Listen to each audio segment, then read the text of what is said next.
Okay, yeah. Okay, welcome participants and panelists. My name is Sabina Voogd and I'm the board member of PAF, and that's the Pharmaceutical Accountability Foundation, and I'm your host for today. I need to start with a household announcement. This event is being recorded, so participants and panelists, please close your microphone and camera when you are not speaking. Since the outbreak of the pandemic, there has been ongoing discussions on how to increase the availability of vaccines and therapeutics to treat COVID-19. These products did not reach all populations in every part of the world in equal measures. Today, 79% of the populations in upper and middle and high income countries have received one dose of a COVID-19 vaccine versus 15% in low income countries. We from PAF believe that the human right to access to medicines can help to solve this disparity, and therefore we have developed the Fair Pharma Principles and Scorecard to promote this goal. We presented the first version of the scorecard last year, and if you like, you can find recordings of our webinars around that on YouTube. For this card, we analyzed 26 companies that have we analyzed how 26 companies have been complying with human rights principles during the COVID-19 pandemic in relation to 30 medical products and placed them in our Fair Pharma Scorecard. In this event, we will present the new platform to you and discuss some of the key takeaways from our research. This event has been organized by the Pharmaceutical Accountability Foundation together with Wemos. Slides, next slide. Yes, for people that don't know the Pharmaceutical Accountability Foundation yet, PAF has been founded in 2018, and we aim to ensure that medicines and medical technologies are available, affordable, and accessible to everyone. Next slide. Our work is based on the human rights to health and to access to medicines. To reach our goal, we inform decision makers and the public, and we make use of legal strategies holding pharmaceutical companies to account. Next slide. The program for now is as follows. Our researcher, Rosalind Turkie, will present the Fair Pharma concept and the key takeaways from the 2022 scorecard. After that, Ms. Weggen from Wemos will reflect on the scorecard and tell us why Wemos wanted to co-organize this event. And after that, we will have 3 speakers that give their reflections from the academic perspective, from Cuba, and from marketing a vaccine in a non-commercial way. Our founder and chair of the board of the foundation will make some closing remarks and talk about future plans of PAF. It's possible for you to ask questions in the chat, and we will try to answer them too in the chat. But if other participants know the answer too, please feel to do that too. And we've seen that happen before, so that looks good. The whole event will take a bit more than 1.5 hours. And our first speaker will be our researcher, Rosalind Turkie. Slide, please. She's a human rights lawyer and has developed the Fair Pharma Scorecard further with her research and interviews with companies. Rosalind, you have the floor. Thanks, Sabina. Hello, everyone. Thank you for being here. I'm Rosalind, and I'm the researcher on the Fair Pharma project. And I'm really happy to finally launch this project. The Fair Pharma Scorecard has involved 9 months of work, and that's just for this version. And that's included researching the companies, collecting data, making contact with the companies, developing the scorecard methodology and the scoring standards.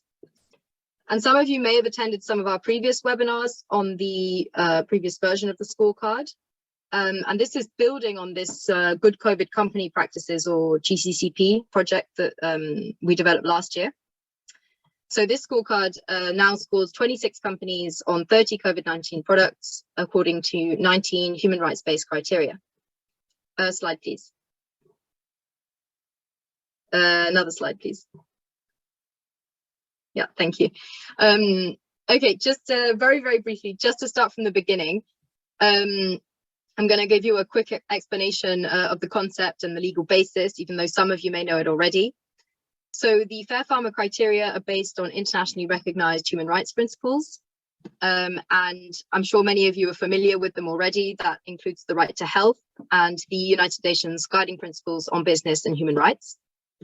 So the issue is that the right to health is only binding on governments from a legal perspective. So there's this lack of legal accountability for private actors, which includes the pharmaceutical sector. And it's for this reason that Paul Hunt, who was at the time a UN Special Rapporteur on the right to health, he developed the human rights responsibilities of pharmaceutical companies in relation to access to medicines. And this is like a guiding document that says, okay, pharma, this is what you need to do in order to behave in a more human rights compliant way. So the Hunt guidelines are composed of 47 responsibilities, and they were adopted by the UN in 2010.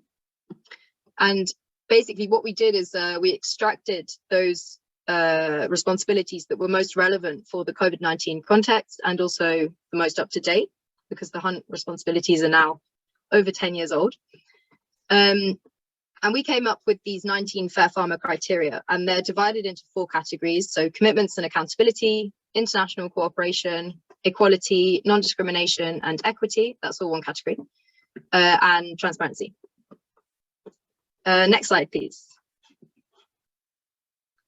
So here it is, what you've all been waiting for. So this is the overall scorecard that you can see on our new website. We're really happy with how it looks. Maybe some of you've seen it already. I hope you have.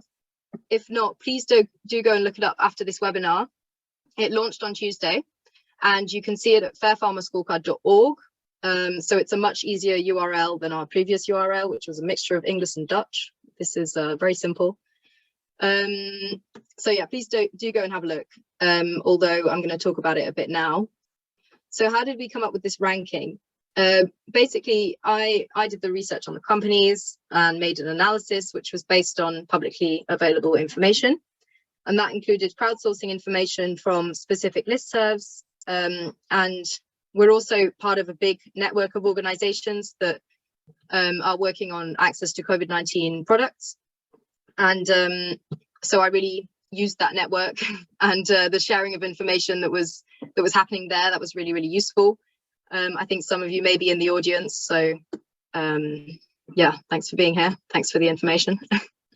And at the same time that this was happening, we sent the list of the criteria to the companies and we asked them to score themselves. So we didn't get responses from many in this first round, maybe 4 companies responded. And after this, we sent the companies their scorecards and asked them to comment on these.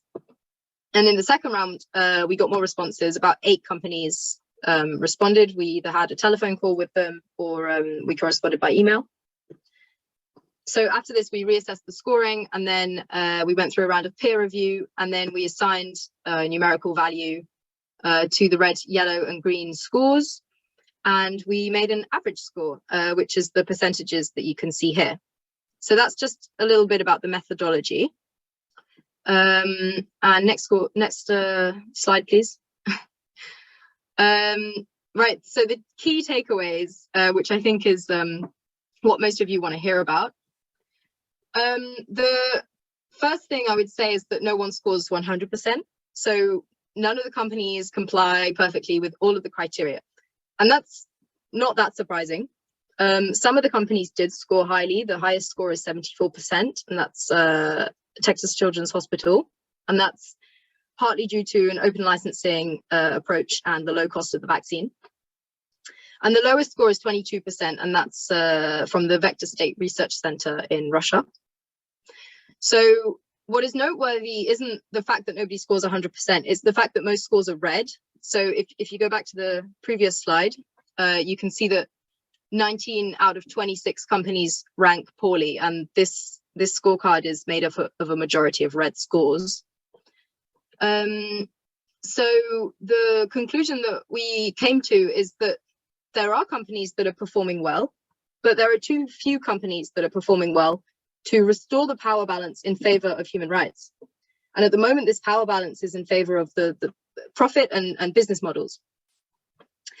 Okay, the second point, it's a positive one. It's that pharma can do better, and we really believe in this.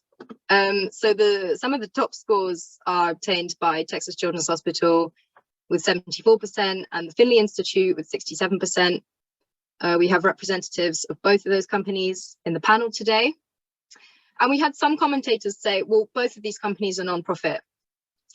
And my response to this is that I think it's really important to look at the individual practices here, as well as the overall score. So not only the non-profit companies have good practices, although they may have a better overall score, but also some bigger multinational companies have adopted good practices, which has led to them scoring reasonably well. For example, AstraZeneca and Johnson & Johnson, they both get 59%, and that's largely thanks to their non-profit pricing model. So the point that I'm making here is that human rights principles can be compatible with running a viable business model, and that a company doesn't have to be non-profit in order to adopt access-friendly practices. Next slide, please. Next slide, please. It's just a picture, but it's just to keep you on your toes. So my third point is that transparency is a very mixed bag. We get 100% compliance with publishing clinical trial results. We get 72% compliance with publishing production capacity, but only 3% of companies publish their production costs. Over half of the companies publish their research and development costs, but only 2 out of all these, and I believe that that's Novavax and Gilead, break them down product by product. So the important thing to bear in mind is that the devil is in the detail, and companies are much more willing to be transparent about certain aspects of their business than others, and we need to remember to ask ourselves the question why this is.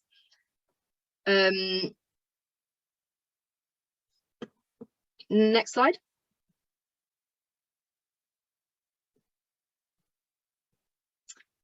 Okay, and finally, although we believe that scorecards are a very important tool, and it's the tool that we chose to present our research in, we also need to remember to look beyond the overall score. So it's kind of linked to what I was saying a moment ago, that the individual practices are very important as well. And this is why we've published sort of key takeaways on the website and why we're having this webinar. We'll be publishing some explainers also over the next few months, because it's really important to understand what's behind the score, all the caveats and the nuances, and not just consider it as a number. So, for example, every company on the scorecard has published a human rights policy, but this doesn't necessarily lead to more human rights compliant behavior and to better access. So this shows that even though a lot of the companies have adopted the sort of UN guiding principles or the poor hunt responsibilities on their website, they still need to take these responsibilities more seriously. And this requires integrating human rights principles into a company's activities and programming, and not just in its manifesto. So finally, it's time for an accountability framework. And this really reflects our vision as a foundation and our goal as a foundation. We were created to increase pharmaceutical accountability and to explore the avenues for achieving this. So the best example is that everyone scores green for publishing their clinical trials. And that's because this is a legally binding requirement. So although we do really believe that pharma can do better, and that's demonstrated by the highest scorers, we also believe that other companies, they must be pushed to do better. And this may involve making legally binding regulations. So I'm going to stop talking here. And Wilbert will say more about this later. He's going to tell you about our upcoming project, which may or may not involve research on a legally binding duty of care for pharma. So stay tuned until the end if you want to find out about that. But now I'll give the floor back to Sabina, and she'll introduce the next speaker. Thank you. Thank you so much, Rosalind. And yeah, it's very interesting what comes out of this research. So I'm sure we can talk further about that. Our next speaker is Ella Weggen from the Dutch foundation Wemos. Ella studied political science and public international law in Amsterdam, and she's now a senior global health advocate focusing on the realization of equitable access to affordable medicines and other medical technologies worldwide. She coordinates the international consortium COVID-19 Innovations for All, called CIFA, that encourages the sharing of intellectual property rights, know-how and technology needed for the production of medical products against COVID-19, such as vaccines and medicines. Today, she will talk about the role of governments in adhering to human rights obligations. Ella, you have the floor. Thank you very much, Sabina. Hello, good afternoon, everyone. Can you see me? Okay. My name is Ella Weggen and I'm a global health advocate working for Wemos, a global health foundation based in the Netherlands. Wemos works together with Pharmaceutical Accountability Foundation on the right to health. Wemos works more on policy and advocacy towards governments and institutions, while Pharmaceutical Accountability Foundation looks at the private sector. And our work overlaps where we think governments have a responsibility to regulate companies. We think this Fair Pharma Scorecard is an excellent product where we can see how things can be done differently and what good practices are, while at the same time encouraging pharma companies and governments to do certain things better. Next slide, please.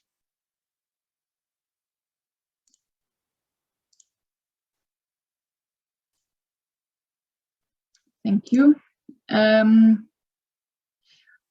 Looking at the several principles of the scorecard, we can see what companies can do better. But in my role as a global health advocate, I also want to underline what governments can do, where they can make or improve legislation and hold companies accountable. It looks at international cooperation, transparency, equality, non-discrimination and equity, and commitments and accountability. 19 out of 26 companies scored red. This is what Rosalind just told us. This means that a lot can and should be done to improve human rights obligations. And Wemos believes that governments should step up in making the duty of care also for pharmaceutical companies binding. Governments investing largely in development of medicines and other technologies. So we believe conditions should be attached. Last Monday, a report came out by the Dutch government about the financing of medicine development, which stated that more or less 25% of medicine development is from the public sector. But in COVID time, this was even more. SOMO did a research in March 2021 on the investment of governments into the COVID-19 pandemic, which revealed that more or less 93 billion euros worldwide was invested in COVID vaccines and medication, while the Dutch government alone invested 970 million euro in COVID research and vaccines. We think governments should make sure conditions are attached to this public financing. Conditions such as fair price setting, but also the mandatory sharing of data, knowledge and IP. For example, with mechanisms such as CTAP, the COVID-19 Technology Access Pool, which was set up by the World Health Organization in 2020. So we can make sure that other producers all over the world can use the data and produce themselves as well. So countries in the global south are not depending on, for example, donations or on the goodwill of large pharmaceutical companies. Related to transparency, in 2019, the World Health Organization adopted a transparency resolution from where member states are called upon to share net prices and data like clinical trials data. Wemos thinks it is important to see the implementation of this resolution. You can take measures, for example, on transparency of the contracts and agreements with companies, but also national governments should implement by revealing the net prices. Other data that should be transparent are licensing agreements and R&D costs. But governments can even do more. They can provide funding for international licensing mechanisms, such as the COVID-19 Technology Access Pool or the mRNA Hub, and they can support the waiving of intellectual property rights through other means, including through support of countries' rights to use flexibilities contained in the WTO TRIPS agreement. And thirdly, the governments can create incentives for companies to adhere to human rights principles.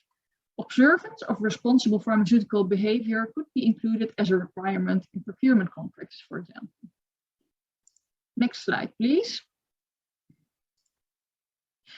Wemos also developed a website recently, COVID-19response.org, where we review initiatives for access to COVID-19 innovations and financing for them. Global and EU initiatives, such as Team Europe, COVAX, CTAP, the mRNA Hub, we have been assessing. We look at 5 dimensions, assessing them: sufficiency, urgency, sustainability, power balance, and public first. Please have a look at the website, and if you have any feedback, inform us as well about it.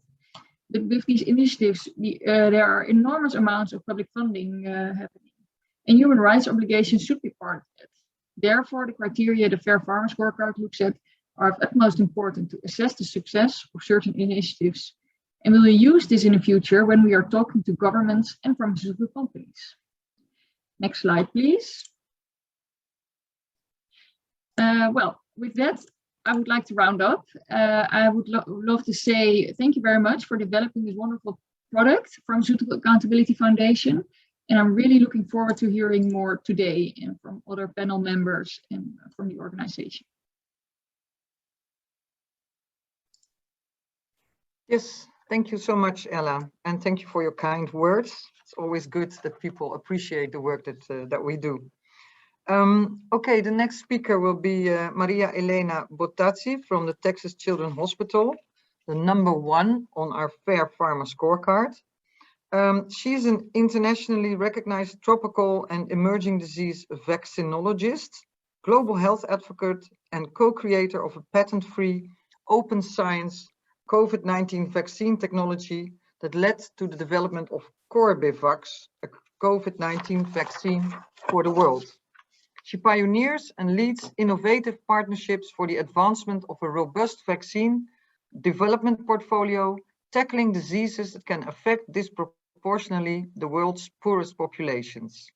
In 2022, alongside vaccine researcher Peter Hotez, she was nominated by Congresswoman Lizzie Fletcher of Texas for the Nobel Peace Prize. We are honored to have you, and the floor is yours. Thank you. Thank you very much. Look, I have to say I am more than appreciative on behalf of certainly our team at Texas Children's Center for Vaccine Development for the amazing score. But I think this highlights a couple of things, and I'm going to try to go through some of my reflections. Is the fact that you all included the role of the academic sector in this ecosystem of pharmaceutical, biomedical, biological development. And of course, I think this is very unique. So I have to say, I really thank you for that, because the role of academia really is where everything starts at some level. You know, we are the scientists that are creative, that are looking at the basic sciences of, you know, many problems in health and others. We come up with, you know, solutions. We try more and more to engage in the translation of that research from, of course, the bench to the clinic, and eventually have role now in our communities in implementation research.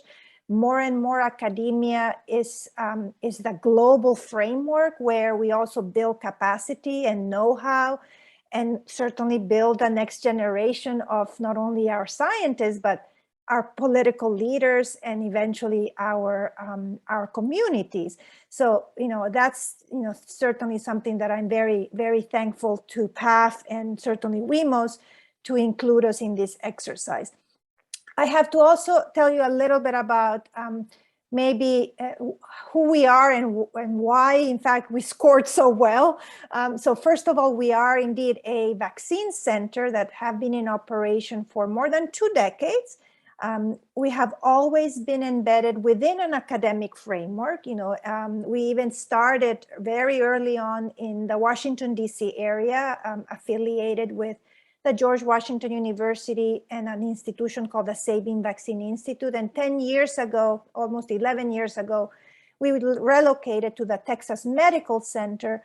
And within the medical center, we expanded a little bit our academic landing with even incorporating a children's hospital. So it's a very unique interaction between a college of medicine and a children's hospital, private, certainly in the nonprofit sector, but with the aspiration that we always put people's needs first, whether it's locally, of course, in Texas, in the US, but very importantly, globally.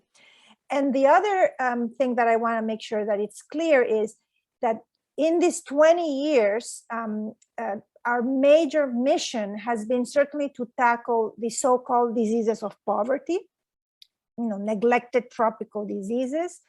And you may even ask, why on earth did we start working on coronaviruses, which we have been doing for 10 years? And it's because ultimately we knew that coronaviruses at some level were neglected.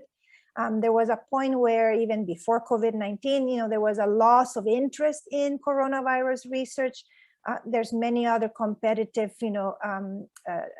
diseases that always, you have to, compete with, whether it's, the Zika, the Ebolas, of course, other diseases, chronic, highly mortality diseases. So neglected diseases are always the afterthought, are always the ones that kind of end up, in the lower pillar of priorities.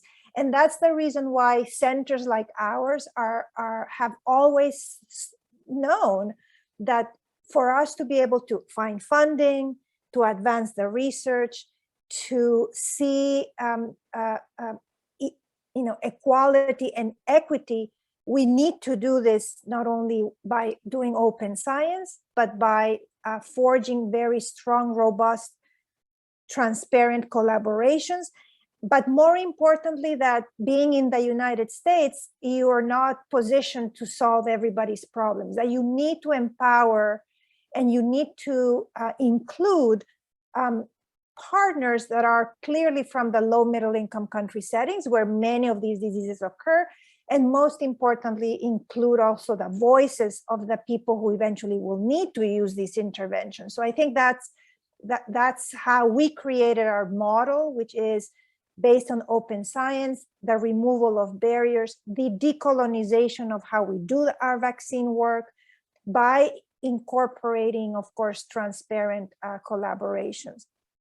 So on that framework, let me tell you then a little bit about our story, and again, using the fact that we have always been working on these neglected diseases where we knew there was already a market failure, or that the appearance of the need may not have been up there, and therefore we have never been able to work with big pharmaceutical companies. We've always strived to work locally with not only producers, those who study the diseases, but also, really looking for intervention that would serve the people that would need them.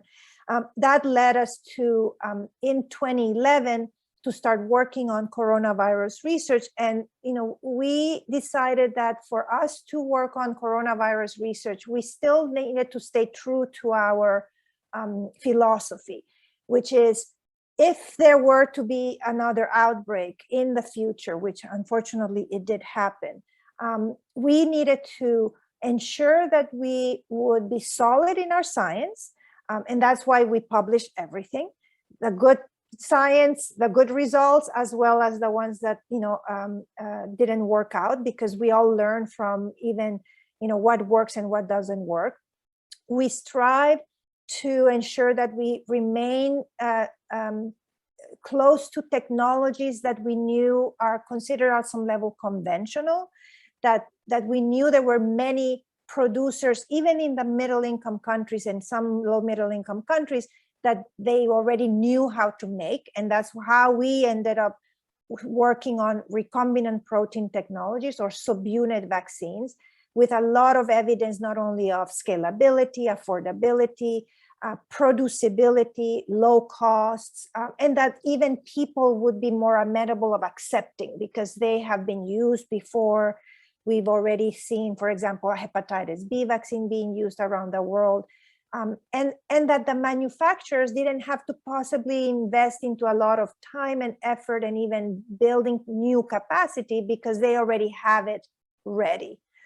So I think that was our premise. And that's why when we saw the COVID-19 situation, we knew that we already had 10 years of evidence that protein-based vaccines would work, that there was an ecosystem of vaccine producers that likely would be able to receive our technology, our discovery. Unfortunately, we were not very successful at the beginning of having, lines of requests. We certainly did not get approached by any large multinational companies. We were very fortunate that ultimately we engaged with 4 middle-income country vaccine manufacturers, one in India, Biological E, who of course is the company who then helped us enable the development of Corbevax. And I'll tell you a little bit about their mission and their philosophy. We're currently working with Bio Farma in Indonesia. Biological E is a private for-profit company. Bio Farma is a government Indonesian company. And then we're also added in the fact that we could build new capacity in regions that don't exist. And that's why we're working in Africa in partnership with a company called Immunity Bio, which is building and strengthening capacity in countries such as Botswana.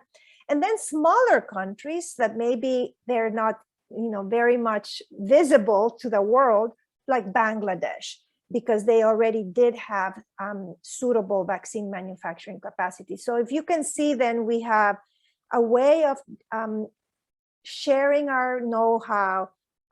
We have engaged all different levels of companies with different models, but all of them, I have to say, that stayed also true in the principles of the human rights and certainly of global access and affordability, which is really to ensure that certainly in a case of an emergency, that these companies would abide by our philosophy that if we give them something with no patent, that we give something with open non-exclusivity, that that they also have to put that same framework in their aspiration of moving the product forward.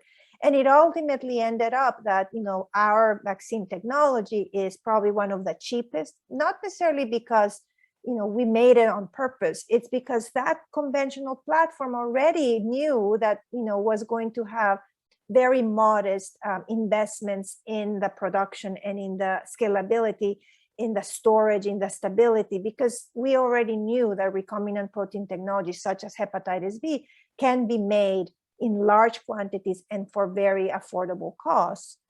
And ultimately, all the different companies that we work with accepted this concept of non-exclusivity and accepted our philosophy of global access.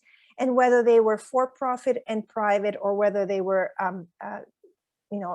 non-profit or public, we all agreed that the moral need in a pandemic situation, it had to be to keep this as a vaccine that could be highly affordable, very suitable for high scalable productions, but at the same time that it would be provided in a way where we could incite even confidence amongst the populations that we need.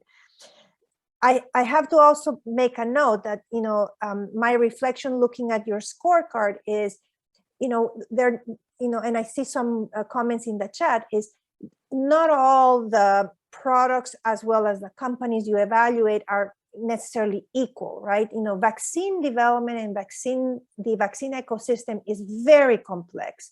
Remember that vaccines tend to be used in populations that are so-called healthy, and you're trying to prevent, versus drugs that certainly are being used in populations, of course, that are already sick.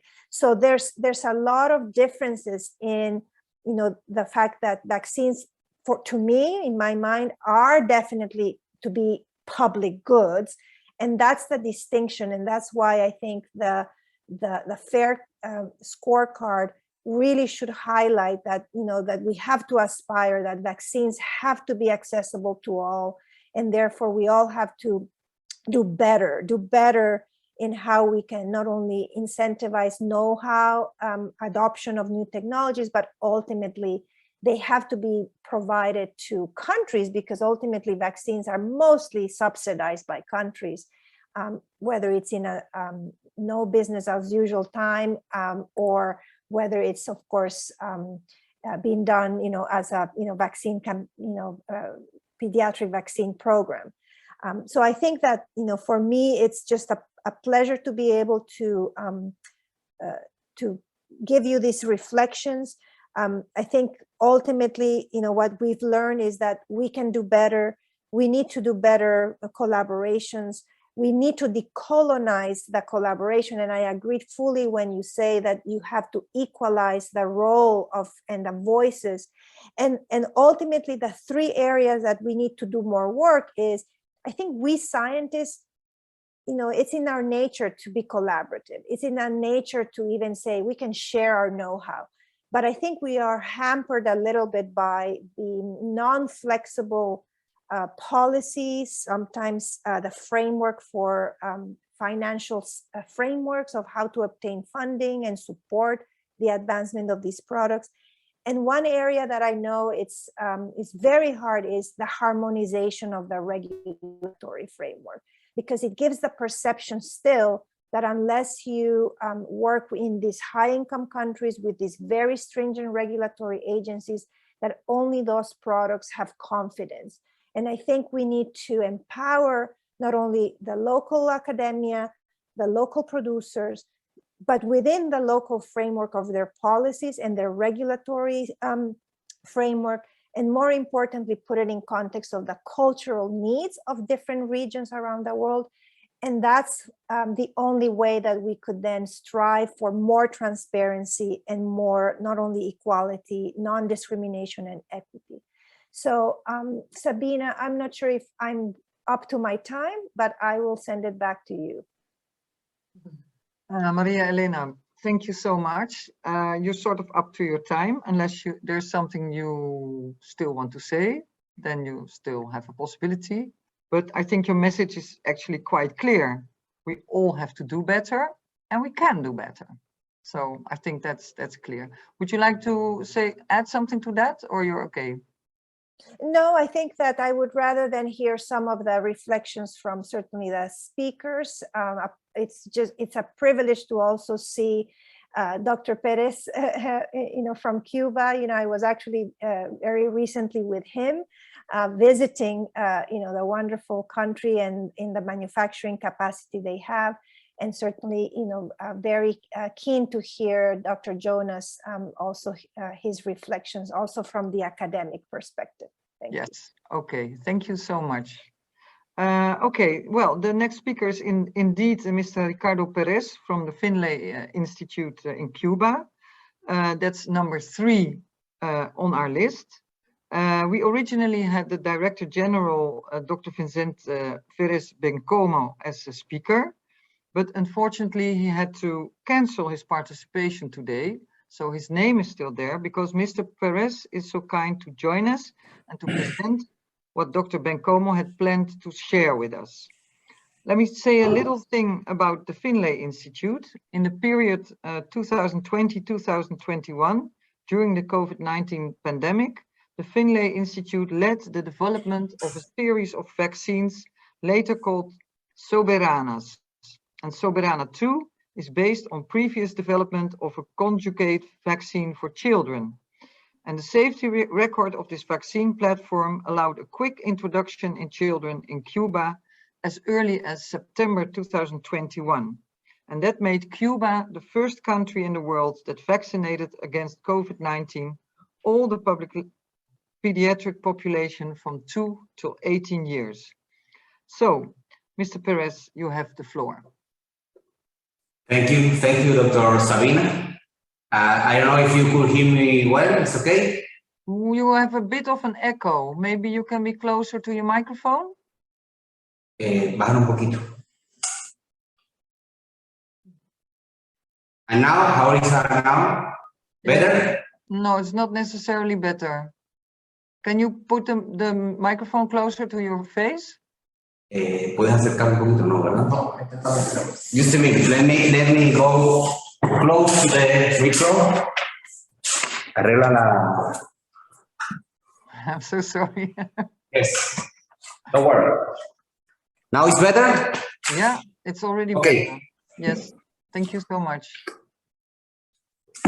Okay, good morning, good evening, good night for everyone. First of all, thank you very much to all the organizers of this excellent webinar. As Dr. Sabina said, my name is Ricardo Pérez. I am Director of International Relations at Finlay Vaccine Institute, a company created at the beginning of the 90s in Cuba in order to be sustainable in the development and production of human vaccines, bacterial vaccines mainly since that time. As she said also, I am here on behalf of Dr. Vicente Verez Bencomo, General Director since 2014 of Finlay Vaccine Institute. Unfortunately, Dr. Verez had a personal issue, a last-minute personal issue last night, and it was impossible for him to attend this important webinar. So he requested to me to represent him and also represent not only Finlay Vaccine Institute, also the whole Cuban biopharmaceutical industry, which is a holding with more than 25,000 people in around 30 different companies. Finlay Vaccine Institute is one of those companies, and as its name said, we are fully engaged on the development and production of human vaccines since the 90s. I would like to say as first thing that this company was created by the Cuban government in order to rise the production of meningococcal vaccines, because Cuba had at the end of the 80s a very important outbreak of meningitis B. And as you may know, at that time it was not possible to find a vaccine against meningitis B. And in around 5-6 years was possible to create a formulation available, safe against the meningitis B.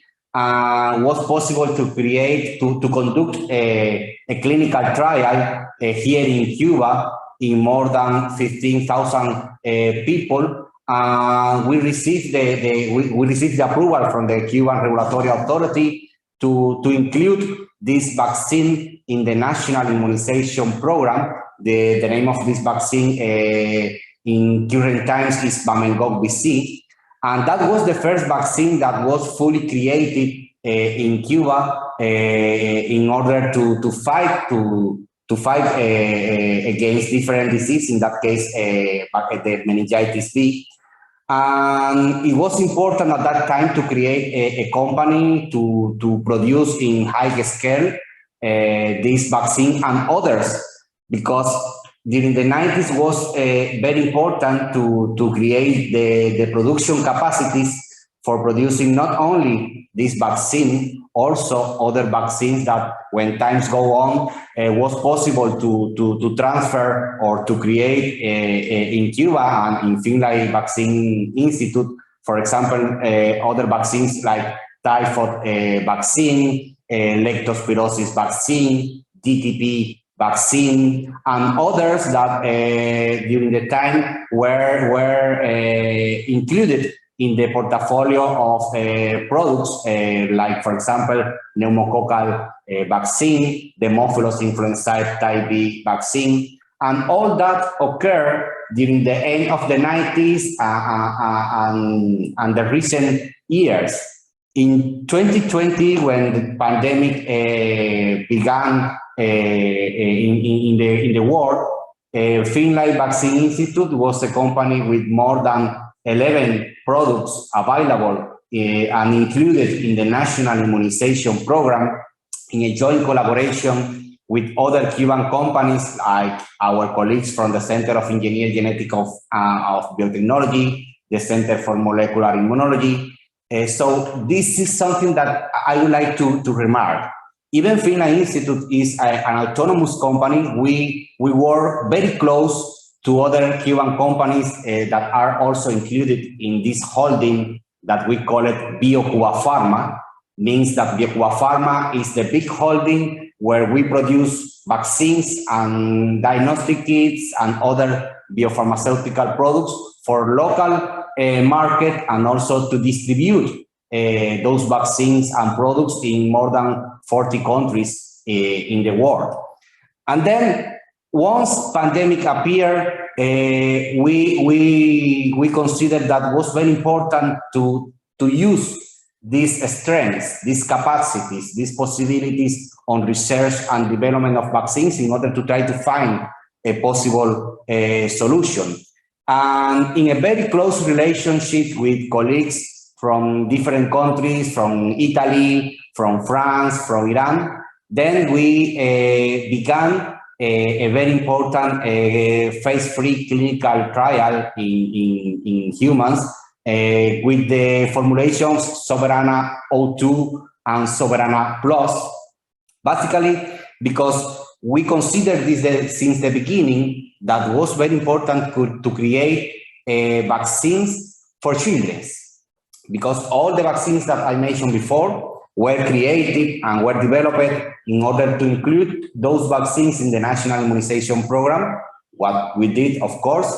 And since the beginning, we considered that would be possible with the platforms that we have here to find a possible formulation, a subunit vaccine, in this case, using the RBD as antigen, and creating this formulation using the platform that we did in the past for creating the synthetic vaccine against Haemophilus influenzae type B that actually is included in the pentavalent vaccine produced 100% by Cuban organizations. This vaccine immunized against DTP, Haemophilus influenzae type B, and hepatitis B. Is a vaccine that is developed and commercialized by our colleagues of Center of Engineering, Genetic and Biotechnology, but we supply to them 4 of the 5 antigens,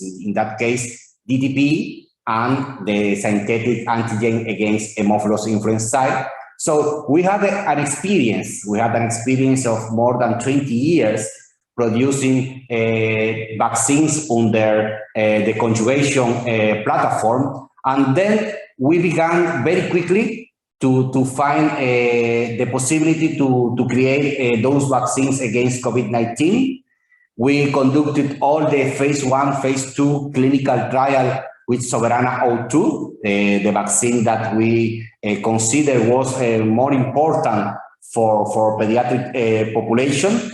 And for us, since the beginning, we were clear that the international collaboration will be key in this possibility. For that reason, we began a joint collaboration with different institutions from Italy, from France, and also with our colleagues from Pasteur Institute in Iran. They agree with us in order to collaborate and replicate the clinical trial that we conducted here, the phase 3 clinical trial in Cuban population with excellent results. We showed all those results to the National Regulatory Authority, and the same we did it in this collaboration with the Pasteur Institute of Tehran. And thanks to this collaboration, we received the emergency use authorization from both national regulatory authorities, in that case, the Cuban Regulatory Authority, SECMED, which is well-known and recognized by World Health Organization. And also we received the emergency use authorization from the Iranian Regulatory Authority. And that allowed to us to begin the massive campaign vaccination in both countries. Of course, as I said before, our main idea was to create this vaccine for pediatric population because the phase 3 clinical trial results were really amazing, and not only here in Cuba, also in Iran. And considering the the good relations, the good political relations with some countries like Nicaragua, like Syria, like Venezuela, Vietnam, and others, we have had the possibility to send our Soberana O2 vaccine and Soberana Plus to those countries. And actually, almost 20 million of children between 2 to 18 years old have received the whole schedule, the heterologous schedule of immunization with Soberana O2 and Soberana Plus. On November 15, 2021, we conclude the immunization massive campaign in Cuba with more than 1.8 million of children receiving those vaccines. And thanks to this possibility, the school opened in all the country, and since that time it was possible to continue the scholar year in Cuba. Considering not only the international collaboration, also the transparency, we have published more than 13 articles in different journals and reviews, and more than 20 are on the revision in this moment, because we consider that it's very important also the transparency, the possibility to share the results, not only in phase 1, phase 2, also of course on phase 3 clinical trials, and of course the preclinical studies that begin all these developments. We also, with our national regulatory of our national patent office, we have patented this subunit vaccines, but we have been full-time open for the collaboration with different institutions. Actually, we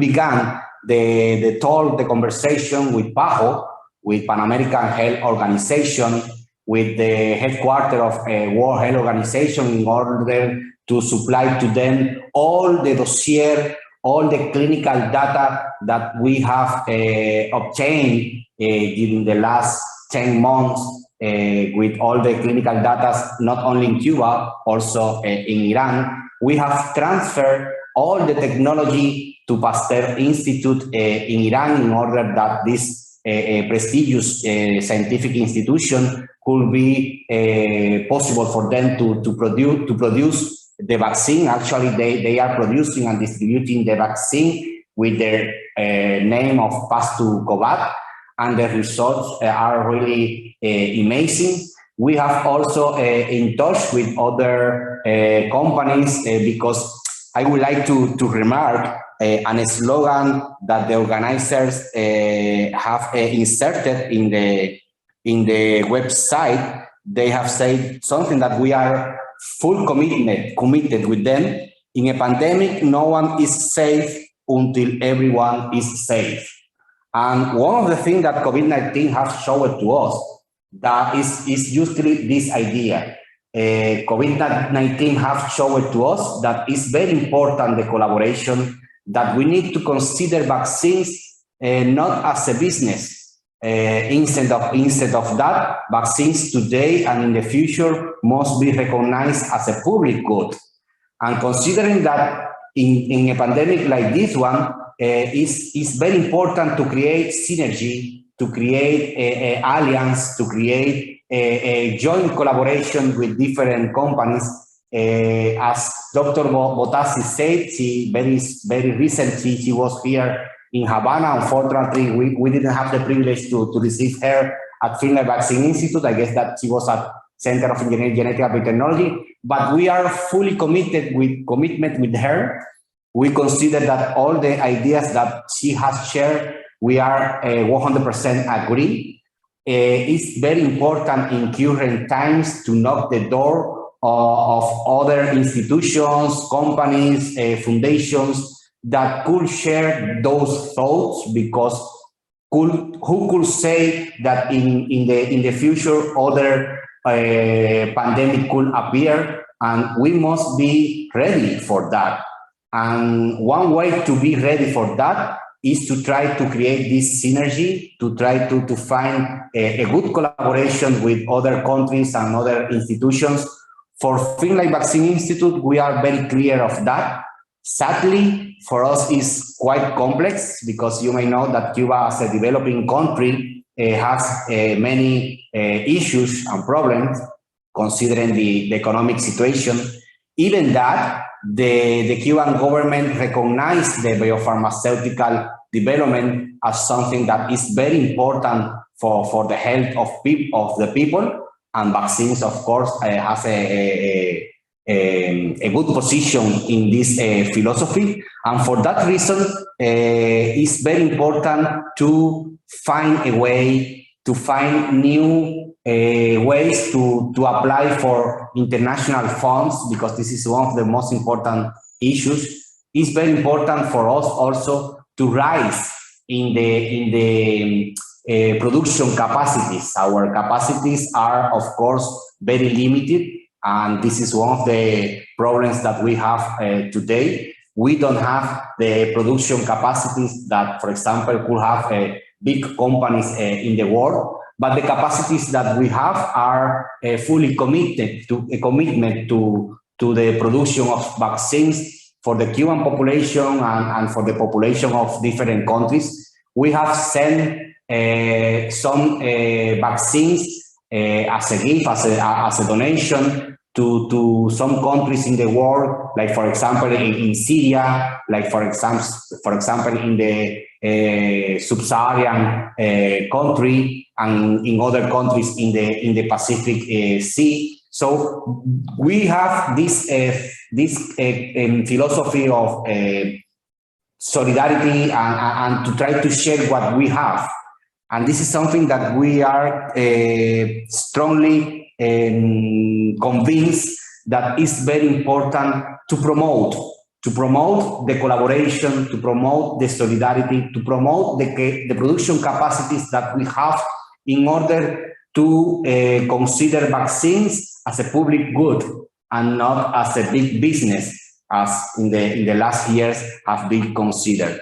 We are completely open for any collaboration, for any possibility to share all the information, all the clinical data. Most of those results have been published already, and of course, in that way, it's very important to identify, to negotiate, or to talk with our colleagues. Actually, we have been in conversations with different companies because, as Dr. Bottazzi said, Africa, for example, could be a big problem in the future, because Africa actually don't have the possibility to produce vaccines in a big scale. There are some projects ongoing that are very, very important, but in our consideration,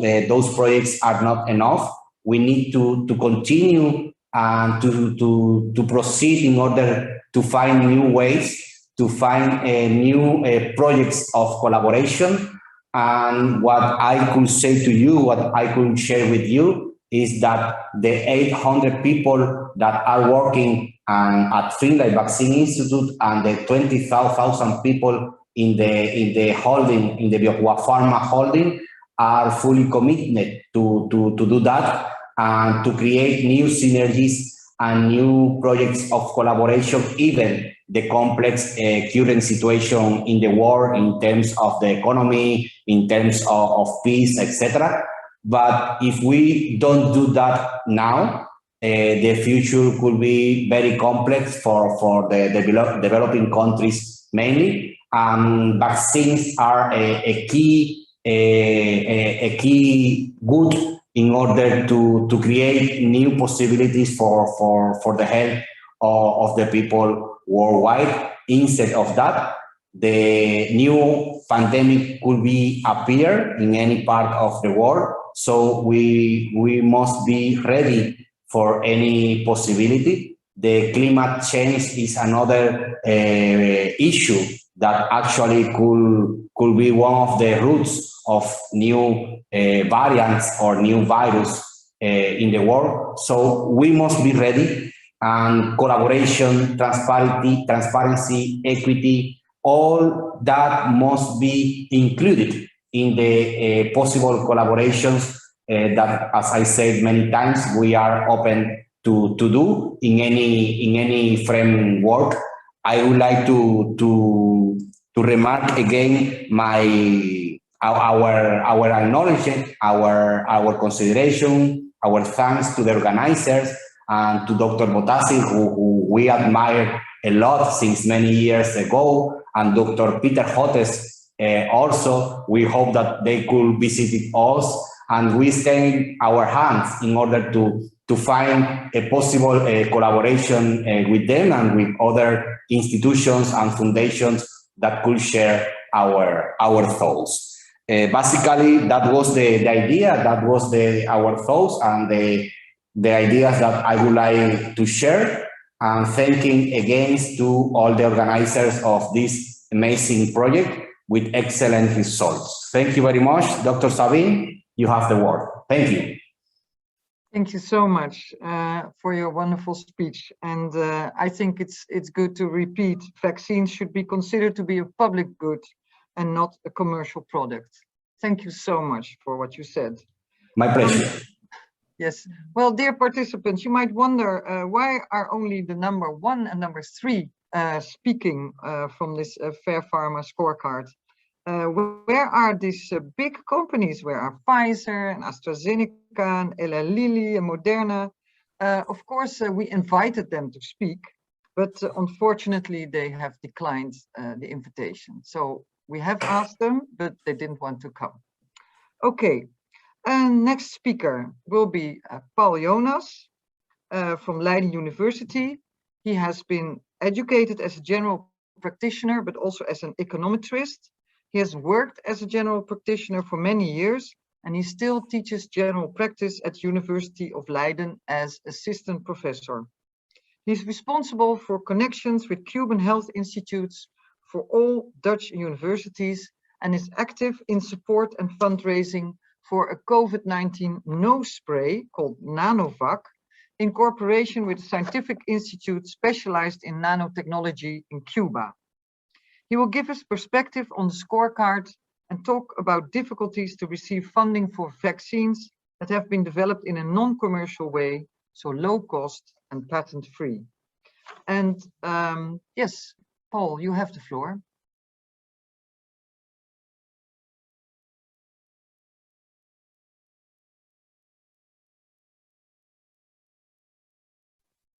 Paul Jonas, you have the floor. So here I am. Good. You can understand me now? Yes, we can hear you really well. Okay. Good afternoon again to everybody. As a teacher, maybe Paul, can you put on your camera, please? Camera, okay. Yes. So, much better. Here I am. Okay. A bit dark, but okay. Here I am. Practice taught me if you are one of the last speakers, keep it short. So that's what I will do. First, I thank you to take possibility to take part in this webinar, and I will, in short, touch 2 items. The first item is the Pharma Scorecard, of course, at which we are looking now. And the second is the development of our nasal vaccine, NanoVac, which is very instructive in the sense of how to get the money and how the part of the price building is coming to realize. So my English is not too good, not too well, but I hope you will understand. Science is under pressure last decades. Some politicians and some CEOs of companies and even some prophets of some subjective ideologies show a lack of transparency with scientists' facts and figures, and use them to their own objectives. Politicians to get re-elected, the CEOs to please their shareholders, and the profits to increase their believers. The Pharma Scorecard contributes a lot to correct these illusions, and I thank you very much for it. We need trustable facts and figures. When we look at a little look at the scorecard, I see 2 Cuban institutes in the top 7. This is remarkable. And it gives me thoughts like that it is possible, it is really possible to develop excellent vaccines without profit, without extreme profit, and compatible with human rights when government gives priority to these developments. And that's what we see in Cuba. I've been organizing during 10 years exchange with Cuba, so I have experienced this myself. My Spanish is better, I think, now. The second thing is our own story. This is a story to illustrate in short the development of our Leiden University COVID nasal vaccine, Nanovac, and we can see there it's very instructable. You will see. In the beginning of 2020, my friend and colleague Luis Cruz, who has worked at SAIBG in Cuba and born in Cuba also, he got the idea to combine his excellent knowledge of nanotechnology. He is in the section of nanotechnology in Leiden University, to combine this with the nasal vaccine of hepatitis B, which had at the time good results in vaccination against hepatitis B. So the combination of those two things, he had. This was his idea. This nanotechnics are little balls with a soluble, which are soluble in the nose or in the veins, and can transport what you want. So also a vaccine against COVID. So I won't tell you the technical details, partly because I don't know them, and partly because it takes a lot of time. But at the end of last year, we had at Leiden University a vaccine with some important features. A candidate vaccine, I would say. One of the features was you can administer in the nose. It's a nose spray vaccine. And the second one is it is polyvalent. So it can, it is against the COVID variants, which we know now, but also those who will be there in the future. It sounds a bit mystic, but it is really possible. Another important feature is that it is thermostable in room temperature. So we don't need those refrigerators anymore, and it makes it also apt to practice in Africa, where in places where no medical infrastructure is.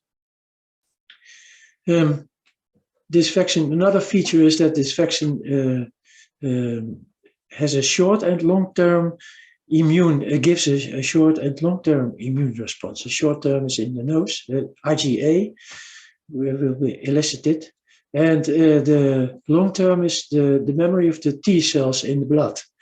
So these two things together, we hope will in human will give a long-term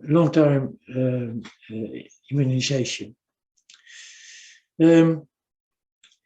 At the time that we got this nose spray vaccine in America, in Yale University, there was a fast research that proved that the vaccine given in nose spray was better than vaccine given with the needle.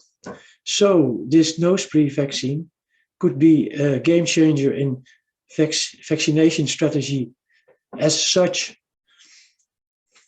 The last feature, but not the least feature, is that we aim to develop it at low price. And that's really difficult, I must say.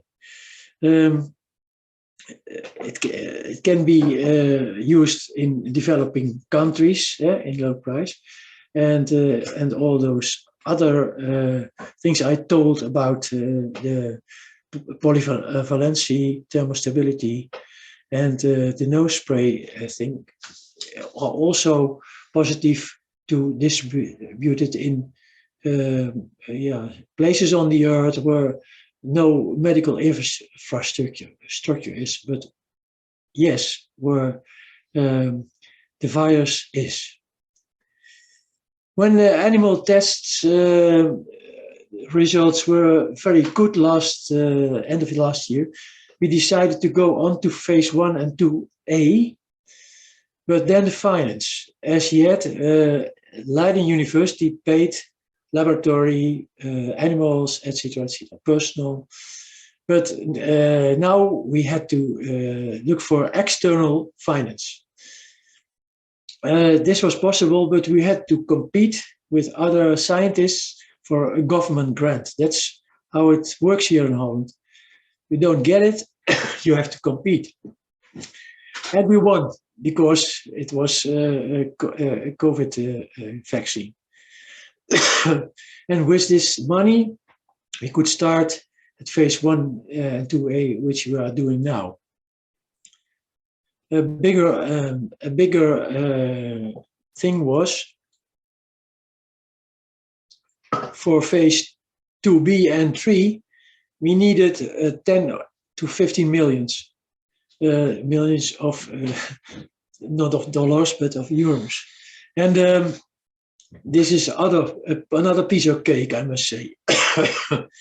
We asked for a CP grant, but CP was in the middle. In the meantime, it was an empty jar. Big Pharma had taken or got all the money from it. And the next we can apply. The next time we can apply is at the end of this year. So there will be some delay, but we are going to try it again. We also wrote to the Bill Gates Foundation because there is a lot of money there. But Bill Gates is an American, and as part of our vaccine is Cuban.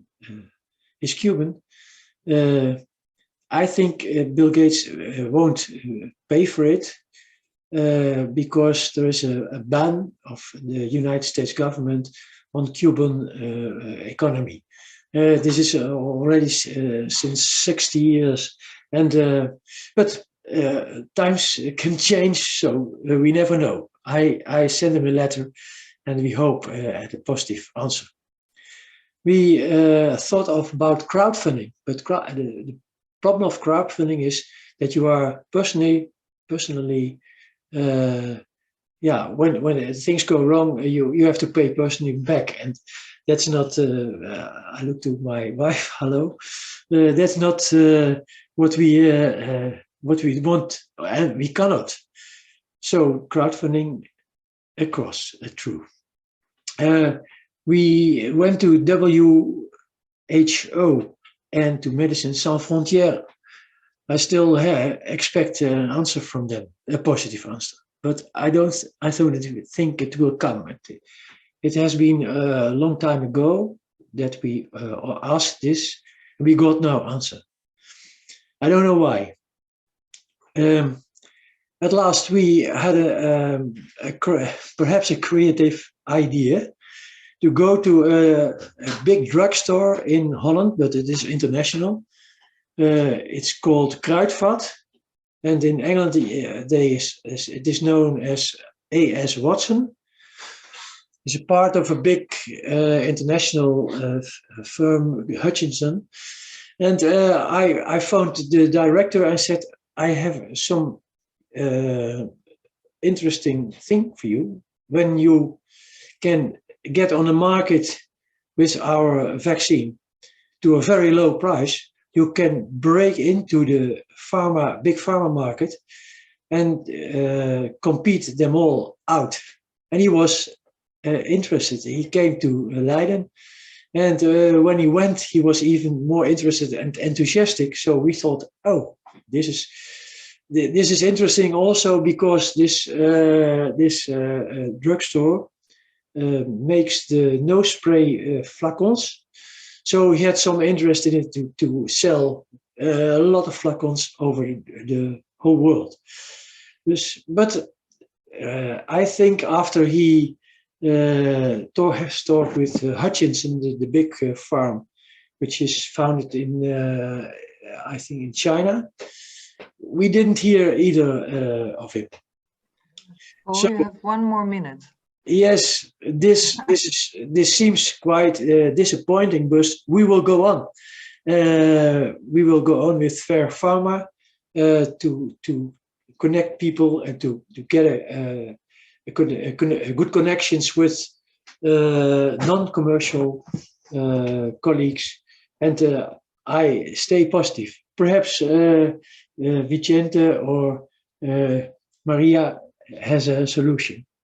Thank you very much for listening to this bad English. Next time in Spanish. Good idea. Next time we will do it in Spanish, but then I will have to learn some extra. Thank you so much for your story. And yeah, it's really interesting to hear how difficult it is to put a non-commercial vaccine on the market. And I was also really interested to hear that a vaccine given as a nose spray works better actually than one given via a syringe. So that could be the future of vaccines, but we will have to see. Thank you so much. Okay.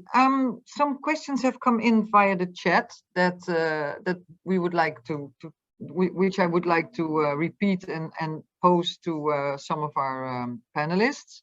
The first one I think is either for Rosalind or for Wilbert. And that was the question, is it possible to link companies in the scorecard to a market share to see if the green companies cover the majority of the market or not? Wilbert or Rosalind, who wants to answer here?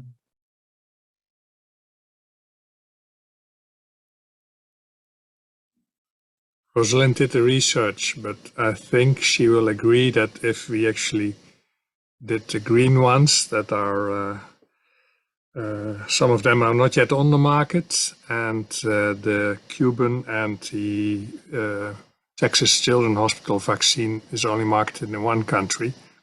So I think the relative percentage of those green ones would even be lower.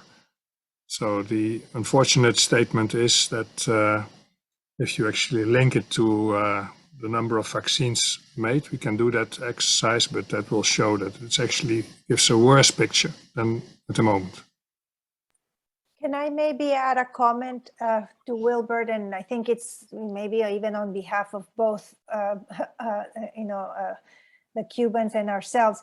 And it's the fact that, remember, you can get authorizations, of course, where the vaccine has been produced and evaluated. In our case, for example, Biological E garnered authorization in India, and they have an authorization in Botswana also, which is interesting because it's part of the SADC countries. So the intent is that with, again, regulatory harmonization, they could also extend that authorization to the 15 countries in Africa that form part of that harmonized group of countries. But I think here the key is the role of the WHO, and like we heard from Cuba, the Pan American Health Organization, in enabling the evaluation and the pre-qualification and the quality evaluation to then confer the so-called emergency listing that gives some global access to it. And there I have to say it's a long process. Companies like Cuba, are striving, of course, to transverse, of course, their challenges. Even a Biological E, even though they have had prior vaccines pre-qualified, it's product specific. So you have to go through the process from scratch with auditing of facilities, with, submission of dossiers, and then of course, regulatory reviews, quality reviews, SAGE reviews, and so unfortunately, these are where the challenges lie, is that organizations such as WHO can only go as fast as they can with the resources that they have. And then you have that, again, you're placed in an order of, I don't know how or who sets priorities of who are accelerated or evaluated first, second, third, or last. And so we, in our case, our work with Biological E, we have been working with WHO since last year to try to enable this process of WHO pre-qualification. And it's moving, it moves slowly, it will be achieved. But again, you also have to go back to the question of equality and priority. And it's clear that big multinational organizations that have also powerhouses of teams that can mobilize and put together information, it's not the same when you work and you have to do it all by yourselves, right? And I think that is another area where, we have to be realistic, right? There's people are always behind of enabling these processes. Resources are needed to do these processes. Harmonization is needed. Flexibility is needed, and I have to say, always the low middle income country settings seem to be placed in a different tier of priority. But we are moving, and hopefully we will see some achievements of global. And then when that happens, I think it may be even a better reflection of how your principles are going to be maintained and sustained, because then it's not just limited to one country or one region, but it's eventually also spill over to the world, which is what we want, right? A global access. So thanks for letting me comment. Thank you so much. I have one other question, which is posed to Dr. Ricardo Pérez, and that is talking about how Cuba wants to share vaccines with other low-income countries. And the question is, to what extent has this been recognized in the global health discourse and on the international stage? So does Cuba get recognition for sharing their vaccines with other countries? Ricardo, do you have an answer on that? Yes. Well, as I said before, the first step that we have done is to receive the authorization, Okay, sorry. As I said before, the first thing that we did last year was to present all the clinical data and all the information to the National Regulatory Authority in order to receive the authorization for emergency use of the vaccines. At the beginning of the current year, we began to do the same work with some national regulatory authorities, with PAHO, and also with World Health Organization. But the big problem, the big issue, as Dr. Bottazzi has said, is that actually the regulations are very high for companies like this one from a developing country. So today, the level of the regulations for this type of biologics is very high. And the amount of money and funds that you need to invest in order to jump to this level is very huge. So for us, it's very complex in the current situation. For us, it's a very complex situation to arrive to this level of regulations.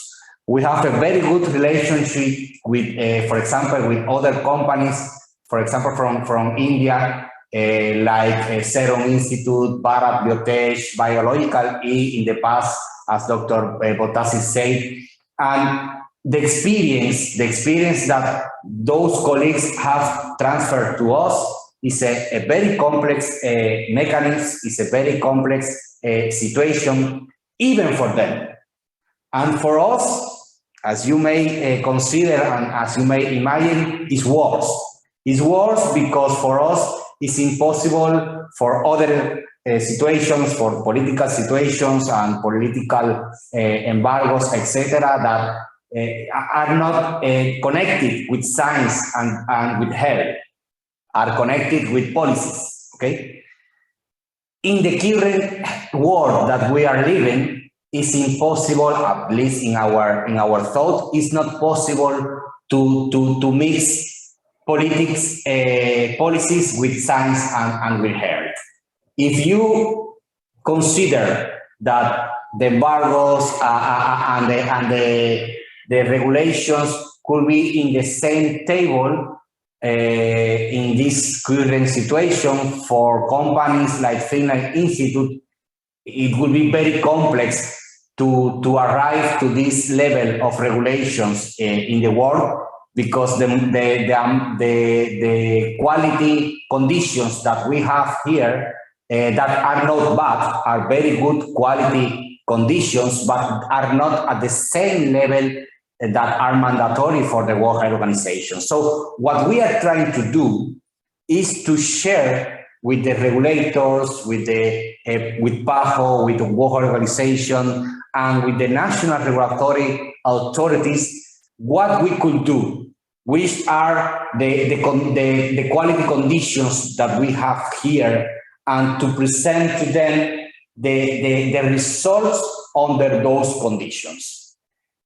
If for them it's okay, and if for them could be possible to admit these conditions that we have, so we could do what we have done, to send our vaccines to different countries and demonstrate that those vaccines are safe and secure, and this is a reality.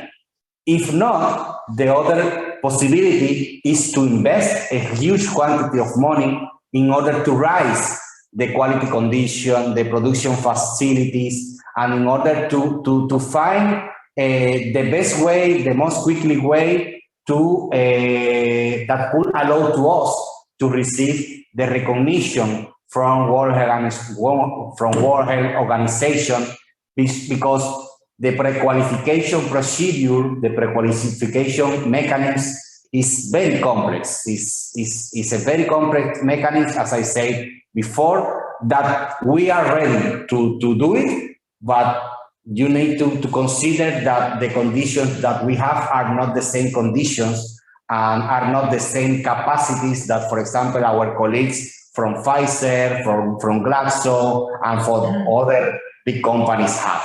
So basically, we are open. We would like to share all because it's our philosophy, but in terms of economy or in terms of quality conditions are not the same. That's the truth. That's the reality today. Thank you so much. Thank you. Okay, thank you so much. This is what we could do with questions for now, because it's time to hear our last speaker, and that's our founder and chair of the board of PAF, Wilbert Bannenberg. Wilbert, you have the floor. Okay. Good afternoon, good morning, good evening, everybody. I'm Wilbert Bannenberg, the chairperson.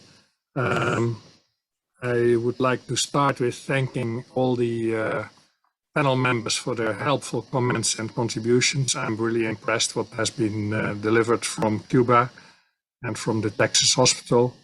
And a thank you also to the staff and the board members of PAF and Wemos. I'm very proud of this joint achievement of this fair pharma scorecard and the website, of course. Well, your analysis showed that pharmaceutical companies largely agree to the UN Business and Human Rights principles. That's great.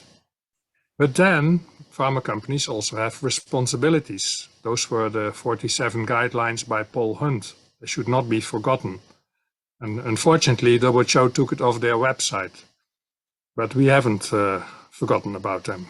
The PAF lawyers actually used these 47 from Paul Hunt to extract 19 criteria, and we measured it in the corona pandemic. And of course, the conclusion was, as you heard, some do well, but largely pharma can and should do better. And the scores also show that we need a stronger accountability framework. The criteria that have legal obligations, for example, to publish the clinical trial results in registries, all the companies score green, but that's because they're already legal. This is actually the law, and so they do comply. So that's also the reason that PAF would like to convert these human rights principles and responsibilities into legally binding clauses. For example, in the Netherlands, our government, the health insurers, hospitals, doctors, and pharmacists already have a legally binding duty of care to ensure that patients can enjoy their human right to health and access to medicines. A legally enforceable duty of care for pharmaceutical companies will therefore be our next campaign. And it could also be linked to another development, that is the OECD due diligence guidelines for responsible business conduct. These try to actually ensure that adherence to human rights in the multinational enterprises remains intact. And guidelines have already been made for 6 sectors, for the clothing industry, the oil, mineral, agricultural, investment banking, and also on child labor. And to ensure that human rights to health and access to medicines is actually adhered to by companies, we could basically ask the pharmaceutical industry to join this OECD guidelines and become sector number 7.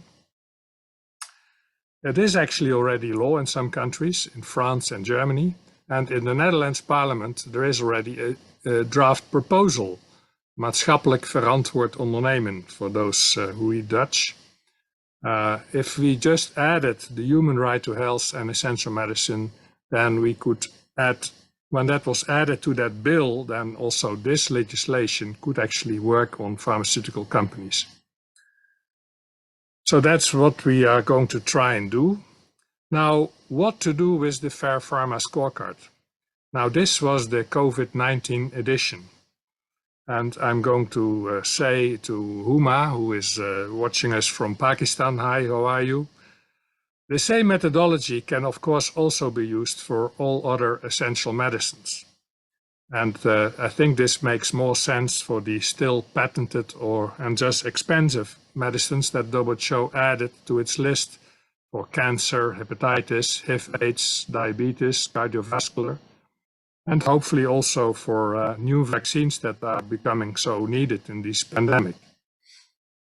Of course, PAF cannot do this alone. We need more resources, and we will have to collaborate with other partners to achieve this new type of scorecard. But it is possible in our view. We already had questions from WHO legal department if this was possible, and we of course said yes. PAF will be able to do the legal research and then provide the ammunition of pharma companies that excessive prices or excessive profits made will also not be possible anymore. Because these excessive profits, they actually displace other healthcare. And this is going to be probably our next case, which will be coming to you soon. Hopefully in the next webinar, we can actually talk about it. And I would also like to ask the drug companies who have complained that they are not being invited. In fact, all of you were invited to the VIG. And due to the dates that could not be clarified or cleared enough, we have not managed, but I would be very welcome to actually do a panel with you. If you organize it with all your staff and your companies, we will be very happy to explain it again and have that also on air as a public webinar. So finally, I would like to thank you all for your attendance, and I look very much more to more collaboration, but after the holidays, that you all deserve well. Thank you. Yes, thank you very much. My video is not working. Oh yeah, there it is. Thank you, Wilbert. And your speech brings us to the end of our webinar. A link to the YouTube version of this webinar can be found on our website. And while you will be on our website, please consider if you want to express your support to us and or receive our newsletter. And this being said, I want to thank the speakers again for sharing their experiences. I want to say thank you to the audience for participating in our event. And thank you to Wemos for co-organizing this event. And with this, I say good afternoon, good evening, and good morning to you all. Hasta luego, hasta la victoria siempre. Muchas gracias. Hasta luego. Hasta luego, un gusto. Bye, everybody. A pleasure. Pleasure, Dr. Bottazzi. Same. Greetings to everybody. Bye-bye. Hasta luego. Hasta luego.